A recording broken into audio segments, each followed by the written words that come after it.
You're listening to the AFTERBUZZ TV network. Now, the largest new media platform on the web and your #1 source for after-show entertainment. Very good, Dean. Johnson.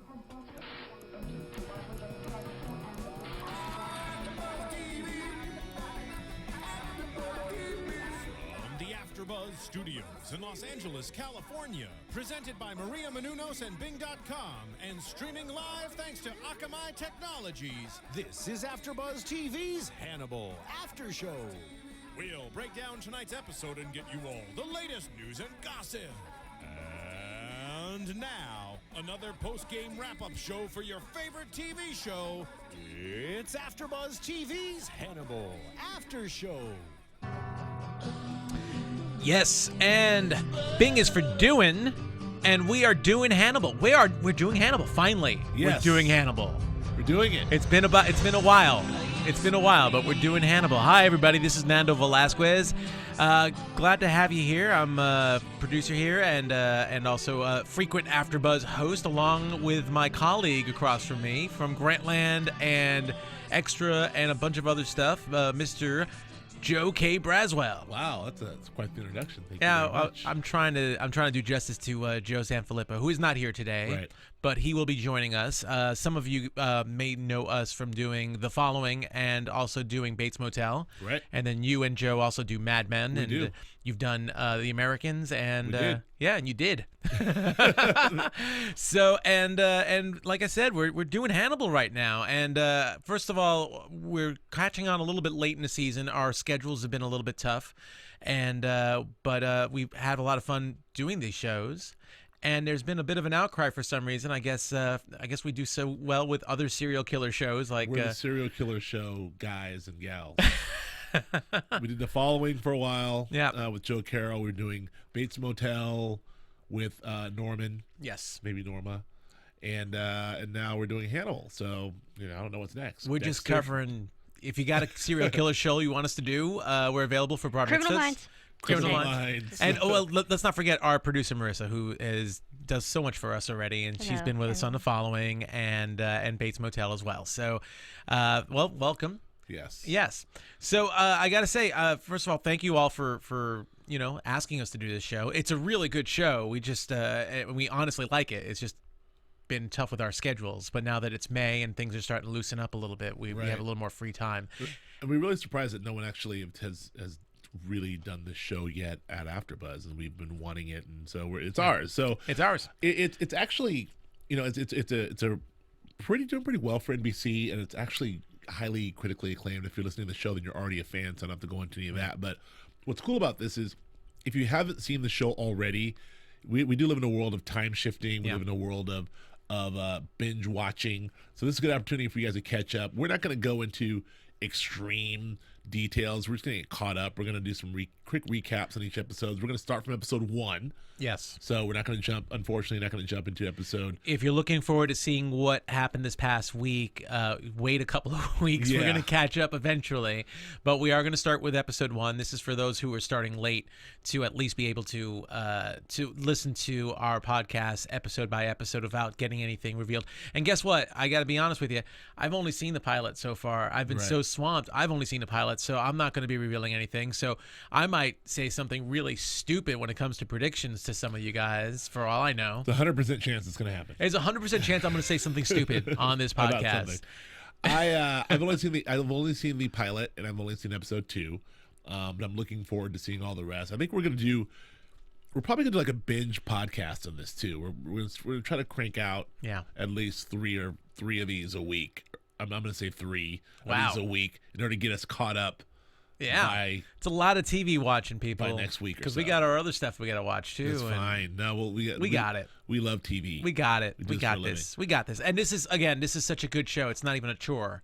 So, Right. but luckily for us, we're going to be watching this piecemeal and episode by episode, and we will recap each one. So this one is the pilot, which is also called Apéritif. Aperitif. Very, very, very, very high class Right. An word aperitif for is the- appetizer, right? Well, no, an aperitif is what you use. Well, I guess it's technically appetizer, but it's what you use. It could be as either food or drink, which Yes. you use before your meal. The palate cleanser, more or less, Exactly. right, to start the meal. So, so perfect title for a pilot, I would Yes. say, Apéritif, especially a pilot involving cannibalism. Yes. Well, we exactly.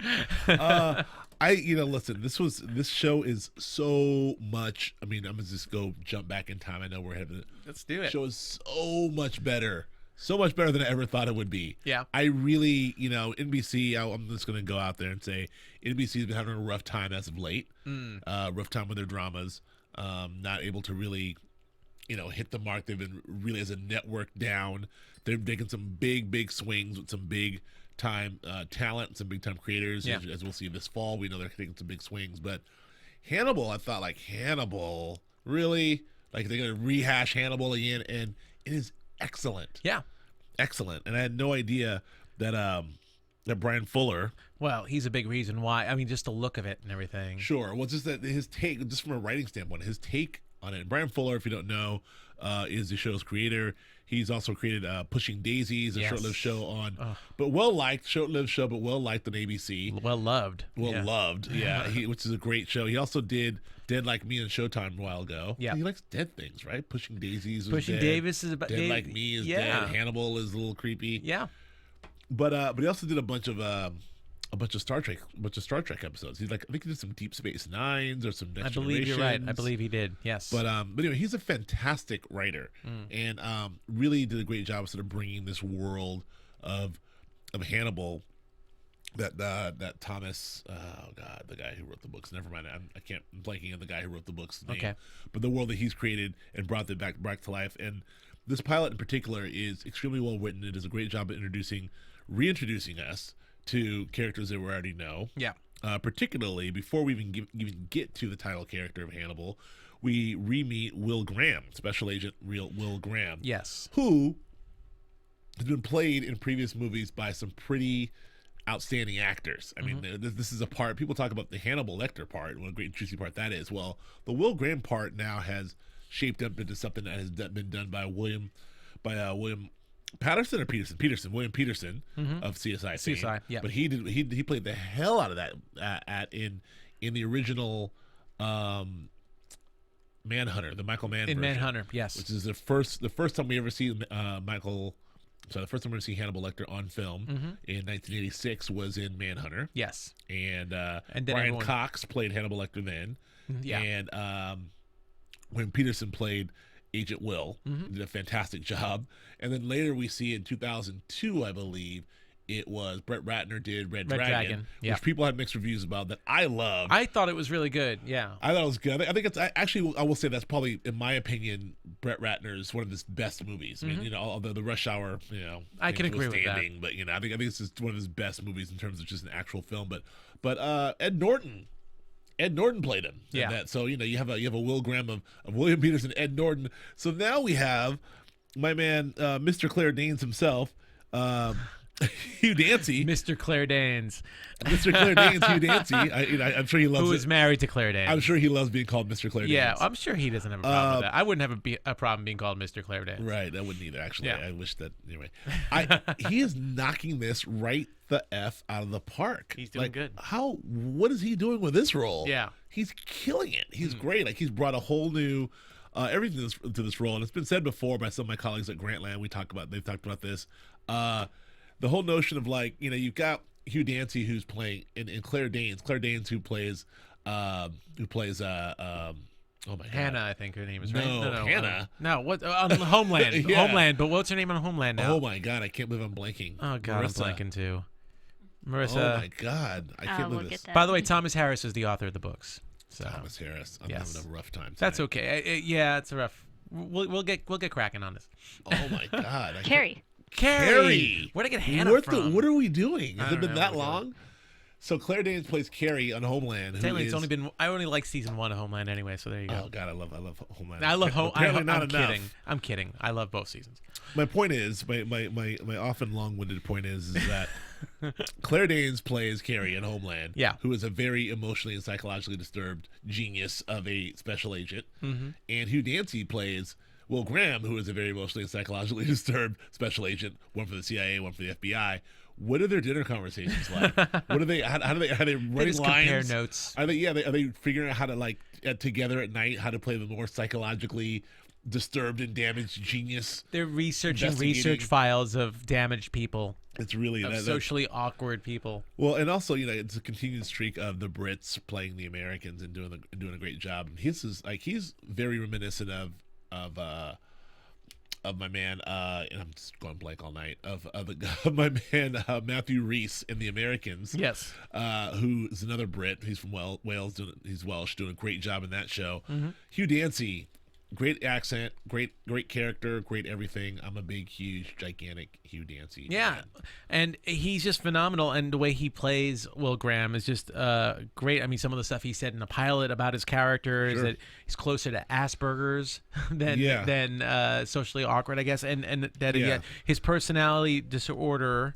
It's more of a personality disorder than a colorful imagination, which I think is a little bit of both. But he had some the writing again is really good. On that line, I think the line that was written by Brian Fuller was, "My horse is hitched to a post closer to the Asperger's, and my horse is hitched to a post." Yes, that's what closer it was. to Asperger's and autistics, which I think was a really and cool autistics. That was the line was. Yeah, I love that. I love that whole exchange that he had. And again, he's playing him in a really, it kind of reminds me a little bit like House, but Right. he has more respect for the dead people than he does for the living almost. Exactly, but it's also that weird thing that he does is that, well, I think, we're jumping ahead here, but that Hannibal Lecter explains very brilliantly. He has this level of empathy for the serial killer, and actually for both. He has this empathy for the victims and the killers, so he's able to sort of go in and see what the killers would actually do, what they would feel, which is why he's able to get inside their head so well. Yeah. Which is very much, very, very eloquently depicted by this cool device they have with the wipe. Yes. Where he kind of goes backwards into his dream state. Where he sort of, embodies the serial killer and imagines how the person would have been killed, as we saw in the very first opening sequence of the pilot. Yeah. Which is extremely well done, where we saw him walking up and seeing the murder taking place, and then walking backwards, and the blood splatter backwards, and all that stuff happening. And that felt very Dexter to me too, seeing the blood splatter and how they were going back in time and seeing where it came from. Right. But it seems like what he's doing is not really as scientific as someone like a Dexter who analyzes. He gets into the psyche of the killer, Right. and even that Dexter opening, is the killer. And Dexter is the killer too. Dexter is technically Will killer. Graham seems to be a killer too, based on these flashbacks, because he's taking the persona of the killer. This is that level of empathy, like he can get inside the killer's head, which is just crazy. And no wonder he seems to be not social. I mean, he has these thoughts in his head. They're just kind of they deteriorate him in a way. Right. That's also kind of the job of a profile. They're supposed to think like the serial killer just to understand their motives and behavior. Oh yeah, absolutely. Says the Criminal Minds watcher. Yes. Yep, But as Jack Crawford, played by Laurence Fishburne, says, he makes jumps. He makes some amazing jumps. He makes jumps that other people don't make. Right. And shout out to Laurence Fishburne, by the way, for that character too. Now, I made so much fun of my man Nick Donovan. I gave Nick Donovan so much shit on The Following for being that guy. Basically, the sort of the cliched black, like angry FBI boss. But you know what? Laurence Fishburne does it right. He just does it right. But Laurence Fishburne does it right. Yeah. Laurence Fishburne can come Use in. the girls' room. Exactly. Yeah. That was a great line right there. He's great. So, I mean, he kind of hands Nick Donovan his hat. I mean, we're already not gonna make. I'm telling you, we're not gonna make a lot of Following Hannibal comparisons. They've been made all over the place. We did The Following. The Following is its own show. It's over. It's coming back. We like The Following for what it was. It's a great show. Hannibal's completely different, and we're really loving Hannibal too. Yes, absolutely. That is my personal last Following comparison, is compare Laurence Fishburne to Nick Donovan. Although Laurence Fishburne would make a great Nick Fury. I'm just gonna say he would. I wanted to do shout out the device of him, sort of when that windshield wiper device. And sort of when we see him embody the character. I'm a little like the CBS procedurals, as I'm sure Marissa will attest to, have a lot of those devices, and they drive me crazy. I'm not really gonna they do a lot of like I remember Numbers used to do that a lot. Like in Numbers, the guy would like Numbers is so I don't know how bad it is. But every time he would like go into some sort of trance and try to figure out like some number equation, they would he'd like blank out and all these numbers would flash across the screen. Yeah. And Cold Case did it a lot. They got that sepia tone black and white thing. It's always these weird devices, to sort of let people know what's that weird moment where the protagonist is doing his genius work. Mm-hmm. So I hate that. I hate when that happens. However, in this episode, they do it. They do it so effectively and so well. They have that windshield wipey thing. Yeah. We know where Will Graham is going into genius mode and doing his empathy for the killer thing. And it's dope. I love it. Yeah. It's fantastic. I never thought I'd go for those devices, and it has a lot probably to do with the direction of David Slade, who he's great. Another Brit, but he directed, I think, this episode and the pilot. He directed episode 3 and I think a couple of them. But he did 30 Days a Night, a cool kind of that's a great underrated horror movie. Yeah, that was a great movie. Yeah, that's a really, really good movie that he did. It sort of like set the tone there. He also did Twilight. He did Eclipse. Oh, really? Yeah. I haven't watched them. Sure. So, right. Honest, I haven't. Sure you haven't. One day I will. I want Right. I would like to, because I feel like I need to bond with. No, you don't. No, I don't. Okay, then I won't. I haven't started watching it yet, so. But he has his eye, because of the look and feel of this episode is fantastic. The shots are framed perfectly. Even that shot in the bathroom, what you discussed with Laurence Fishburne, Yeah. with the two stalls on the side and them in the middle, it was really. I think Slade is doing a great job, and he sets just the right creepy tone, just the right amount of not the right amount of blood, a lot of blood. We'll get to that in a second, but so well directed, well written pilot. This is probably one of the better pilots I've seen in a long time. Like, the Americans pilot was great. This was really great. I love this pilot a lot. Yeah. So that's all I got. No, it describes the characters really, really well. And, of course, with a title like Hannibal, we got to talk about the actual titular character. Yes. The what Is that titular? right? Titular? Huh? I don't know. The title character. Titular. I don't know. I'm saying something. And it's Hannibal Lecter here is played by Mads Mikkelsen, who is a really well-known actor who hasn't really had many leads, but he's really, really well-known in Europe. I think his most well-known role is probably being in Casino Royale as a Bond villain. Yes. That's where I think people would know him, and who he played expertly, beautifully. Great That was a great villain movie. Yeah, that was a great role that he had, and he does a really interesting job with Hannibal Lecter here. He it's very, very creepy. Yeah. It's almost a little too creepy at times. I'm almost kind of like, don't can't anyone see something's wrong with this guy in a way? Well, I mean, it's a weird thing where, like, again, our main introduction to Hannibal Lecter is, even though Brian Cox did a great job of playing him back in Manhunter, the Michael Mann movie we talked about from '86, but obviously our main introduction to Hannibal Lecter as an iconic character was in 1991 with Silence of the Lambs and what Tony Hopkins did with that role. And so that Hannibal Lecter we know we meet him in jail as a very scary guy who's psychologically tormenting Clarice. Yeah. So we don't really get to see him, although we do in Red Dragon a little bit. We don't see him out, the Hannibal Lecter before he's Hannibal Lecter behind the glass, right? So when we do see that in Red Dragon, we only see it for a little bit of time. We only see that little bit of that Hannibal Lecter. Yeah. But they do a really great job with this character and introducing him as this genius. Yes.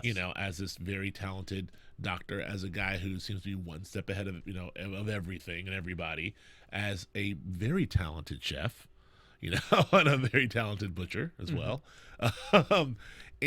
But also a guy who has all these great qualities and all these great things, an impeccable dresser, and seems to be well to get all together. But only we, the audience, know, at least in the pilot, that he is actually, Hannibal freaking Lecter. Exactly. So it's everyone else, to Laurence Fishburne and to Hugh Dancy and everyone else. He's just Dr. Lecter. He's just doing some guy his thing. with a charming accent who very well dressed and high class Right. acting person. I think that is a brilliant way to reintroduce us to this character, because it's a great trick to play on the characters in the movie, and Yeah. and a great way to involve the audience in this role in this world where we all know Hannibal Lecter is a cannibal and a crazy MF, but the people we're watching don't know it all. yeah. So we're like yelling at the screen from moment one, like, there he is! And a great introduction to it took about 20 minutes, I think, for them to even show him on the screen. And when they did, it was the realization by Will Graham that the killer that they're going for in this episode, the one that's been abducting the 8 women, has been actually eating. He's eating them. He's eating them. Yes. And then next thing you know, you see Hannibal Lecter preparing food. Yes. Close up of the food, actually. We see him eating the food. It's a weird. It's very. That's right. It's a shot of these, a pomegranate, which is sort of know red, and there's a strawberry and there's a fig. This is good David Slade. It's a great shot of the pomegranate, the strawberry, the fig, and then it's the knife cutting some mysterious meat that we don't know what it is. Maybe it's a liver. Yeah. Maybe it's whatever it is, and then very delicately taking a bite. Commercial. That was amazing. There's Hannibal Lecter. That's him. Really, really amazing job. And in that moment, you were like. That was like an oh shit moment. That was a scary moment. That was a there he is moment. It's an uncomfortable moment in a way too. Just going from that to the other, and then later on, even more with the food later on when. Well, that's the thing. Once you've introduced the fact, since first of all we have this built-in thing of what Hannibal Lecter is, right? We know he's scary. We know he's a cannibal. We know all these things about Hannibal Lecter. So it's already built in us from the last 22 years, or if you go back to Manhunter, 28 years. So 28 years of Hannibal Lecter, So all that Hannibal Lecter has to do now is cut a piece of meat on a plate, and we're like, oh snap! He's what is that? What is that? Who is that? Is that a nose? Who's he eating now? What is that? So that is a really great device that I love. So with his introduction, it's just him cutting a little piece of meat. Yeah. Speaking of which, we'll jump because we'll get through this episode, but there's a moment where obviously in this episode, and I'm not sure if it's displayed in future episodes, so if it is, forgive me. But there's a moment in this episode where him and Will sit down for that little chit chat. Yes. At the house, he prepares Will a protein scramble. What? Do we? I mean, they never really say. They never make the assumption that this is actually Hannibal Lecter's feeding him some not good meat. Yeah. But we all sort of feel like, what's he eating? And Will's like, this is delicious. Well, I was under the impression that was from the copycat murder. Okay. Which was the one they found that was pretty much gift wrapped out in the field with the antler that when they mounted that person. That Lecter did. Yeah, that Lecter did. So I was under the impression that he actually cooked him. The lungs. Because we do see that scene where he's... Yeah, absolutely. I totally got that 100%. That I felt that was it. And it's an interesting interaction in general, because that scene, once Will Graham walked there and realized right away this is not the killer, but something just clicked in him, and he almost figured out the whole mystery right then and there on who the killer was. He figured out the whole motive and what he was about, and the golden ticket, that he had a daughter that he was trying to protect. He figured all of this out, which almost makes me wonder if Hannibal Lecter did that in a way to mess with him or actually to help him, because again, he's being brought on by Jack Crawford to assist a socially awkward investigator. Well, the cool thing about the Will Graham character, and again, forgive me if this is revealed more in further episodes, but this is for all of us who are coming back and starting with us like we are. The cool thing about Will's character is he teeters on that verge of, like, he's sane, but much like Carrie, he at any given moment, he's like probably this close away from actually being a serial killer himself. The level of empathy that he has for these killers in those flashbacks where we get to see Hugh Dancy as an actor strangle someone, or Hugh Dancy as an actor shoot those people at the beginning of the thing, it's terrifying. Yeah. And you get the sense that he is very disturbed and tortured by the fact that he can get into the brains of these killers, and he doesn't like it. You see, he can't sleep at night. He has these dreams. So I feel like that there's a thing with Hannibal Lecter there who sees this guy who is like, you really don't. What I do is not so bad. You know what it is, right? Well, I'm going to say, here's what I'm going to say. This is my take on it. I don't think he has empathy for the killers. I think what messes him up is just reliving the deaths of these people and feeling guilt as if he's doing it. he's getting into the minds of these people. I mean, that choking scene with the girl that they found in the bed was incredibly violent, and to see him doing that. The first scene was him with the gunshots, and that was really interesting. That was a little more clinical, because he kept saying, "This is by design. This is my design." I feel like a Guy Ritchie kind of a thing. Like, yeah, a little bit. You know. But the scene where he jumped on top of the girl, straddled her, and started choking her, that was really incredibly violent. And you kind of can't believe that he's doing this. And I think in a way he can't either. I'll go one step farther. I think I still believe he has empathy for the victims, but I really feel, based on this pilot, I got the feeling that Hannibal Lecter had the empathy for the serial killers, because he's the one warning them, you know? And it's kind of an interesting take where they both seem to have they're different sides of the coin. Right.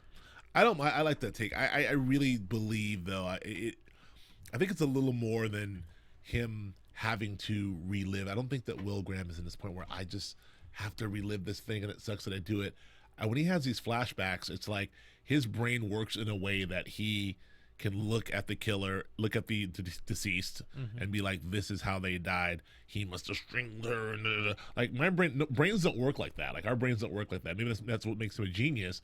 But his level of getting inside the serial killer's brain, it's got to be torturous to him. And I think that my point to that is, I think that he is, you know, with the right tinkering, the right rewiring of a couple of circuits in his brain, he could be the other side.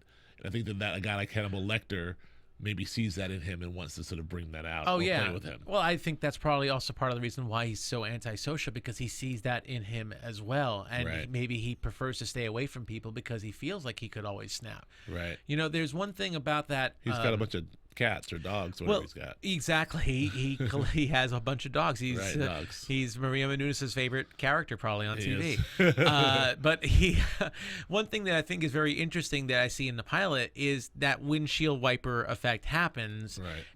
But people walk up to him in the middle of these dreams, and he's very abrupt when that happens. Yes. You know, and sometimes you never know. He could be locked in some kind of zone, and Again, I haven't seen any of the other episodes, so who knows? I mean, maybe someone could actually wake him from one of these little moments, and he can't control himself, and maybe he ends up doing something like choking someone before they yell him to stop, or do something dangerous. Well, when the lovely Asian CSI girl came up and was sort of like, you know, "Oh, you're Will Graham," and like was really impressed by him, she sort of woke him out of the trance, and he didn't like it. Like, he felt like he was close to getting something. He was in the middle of killing that girl in his trance. Yes. And she's like, you know, "Hey."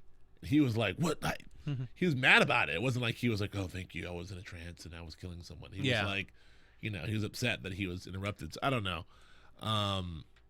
It's really, I wonder about this, and I wonder how that plays out with Lecter sort of tapping into that. Yeah, well, I think there are a lot of questions about how Will Graham does this and how it's affecting him. What the toll it takes on him. And I think it's something that's what's great about this pilot, that shows just enough for you to wonder, and yet, you know, there are many different ways they can go with this later on in the season. So I can't wait to see a little bit more of that and see what's going on with that.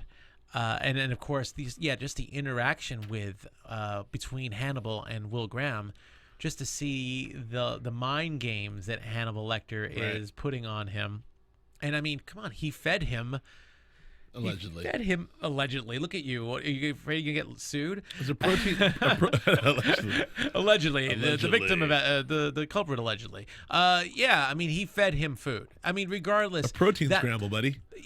You just met the guy. Exactly, but you just met this guy like maybe a day or two ago. You're on a professional basis, and you come knocking on someone's door and you're feeding them. That's a pretty intimate action. Yeah. I would think. You know, if Joe Sanfilippo knocked on your door and just brought his own protein scramble, that sounds bad. I'm not going to say that. But brought some food over, that's a pretty, personal. That's a personal thing, I would think. Right. At the very least, personal. That seemed, the way they were doing it, intimate. It seemed like a very, very intimate scene. I could almost picture Hannibal, maybe because I figured what it was the lungs, I could almost picture him just literally feeding him, Right. like hand feeding him himself. True. It was done so well. I mean, I really, really liked the tone of that. Yeah, and what's also great about this, speaking of tone, as we're getting into Hannibal and how he does his thing, is once we, so we're to wait. So let me back a little bit. We are to assume that, I guess maybe this plays out later episodes, that Hannibal is the copycat killer who mounted the girl in the woods to get the lungs. Yes. And we are to assume that, this is the other thing where the guy who was the cannibal, the actual cannibal, this is where I'm confused a little bit. I guess this plays out. The guy who was the actual cannibal who at the end of Hannibal warned. There's that bit where the coroner was like, he took out the liver and put it back because it was bad. That seems like a very meticulous act to do from that construction worker. That seems like more of a Hannibal Lecter move, to remove the liver carefully, like, oh, it's bad, I'll put the liver back. That just seems like a Hannibal Lecter move, not like the clumsy construction worker as I picture him. But I don't know. But we're to assume that was a construction worker's work, and then the antler copycat was Lecter, or was it vice versa? The antler copycat was Lecter. I think the liver cancer girl. Well, don't forget, the way Will Graham described it, it was out of love. He was doing it more or less out of love. The girl, the intended girl, not the intended, but the one particular girl that Will Graham predicted correctly, that these 8 women that had this certain body type and they were all brunette and same age range. It was really about this one girl. And when Will Graham finally figured it out and figured it was a daughter, it was like he almost wants to protect her. It was really weird in a way, but I guess what I'm trying to say is it's not violent. It was coming out of some kind of weird, demented love. Right. So maybe he would take more care for his victims to do something like that. Right. But again, it is a weird thing to put the liver back. Just the ceremony of putting the girl back, as Will Graham said, he called it an apology. Right. In a way, it was kind of weird. Well, we'll see. I know, because I've seen the second episode, so I kind of know how some things develop, and as people don't tell me yet. As people listening to, most people listening to know as well, if they're even listening to us right now. Yeah. But also one thing I did like is towards the end of the episode we see, Hannibal always in this pilot seems completely in control, completely one step ahead. Again, we as the audience know he's Hannibal. We know that he's doing bad stuff. We have to watch him, almost painfully watch him, like, sort of smirk around Will, like, really, Will? What else did you discover today?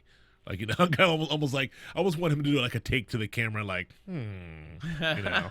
really, Will? Break the fourth wall. Yeah, totally. But I thought that was that whole thing at the end with the courtesy call. Like, he very, carefully folds over the tissue, picks up the phone, does he knuckle dial? Oh, yeah. Dials with the knuckle, that's not Lee Prince, and then gives him this is a courtesy call. Like, is that like a professional courtesy serial killer to serial killer? It's like empathy toward the serial killers as opposed to Will. I feel like it's definitely a different take on it. He's like, I like what you do, buddy. I like your work. Let me just give you a courtesy. You're not me. Let me give you a little courtesy call here. They know. Maybe there's a secret handshake between the two when they see each other or something, or a little salute, or maybe they pay their dues. I don't know, but it was kind of interesting to see that courtesy call too. So I mean, because what was. Yeah, I guess it's Hannibal. Like, for me, I like the whole notion of, like, one serial killer to another, buddy. They're after you. Yeah. Here's what I would do. I mean, that's what we're assuming the motive is. Who knows what his motive is? Again, I wonder if part of it is that he just is enjoying this mind game with with Will Graham, or is he really trying to save these killers because he feels a code of honor amongst thieves, for example, or something? Well, there's an interesting thing here when you're dealing with serial killers and profiling these killers, because there's always some sort of, like, motive or story or storyline or origins came from this one thing, and as Marissa knows well from Criminal Minds, and as we know from Dexter, and as this is Will's whole purpose is to, like, get inside the minds of these guys and figure out this is what they did, this is why they did it, this is why they need to do this. I'm saying all that to say, I wonder what Hannibal motivations and needs are, other than a good piece of meat, good liver. Is it just that I'm looking for this delicacy? And I know this has been explained thoroughly in the movie Hannibal Rising and touched on in Red Dragon and Hannibal, but I don't remember. I don't remember why he does all this. I don't either, but it's possible that he could have completely different intentions in this TV show as he would in the movie, because it's a different timeline. So True. It could shift. But again, there definitely is an interesting aesthetic between these two characters. And in particular, I mean, Will Graham, if he could be alone, he'd rather prefer being alone. But it's just interesting to see how Hannibal Lecter is playing with that. Right. Yeah. Right.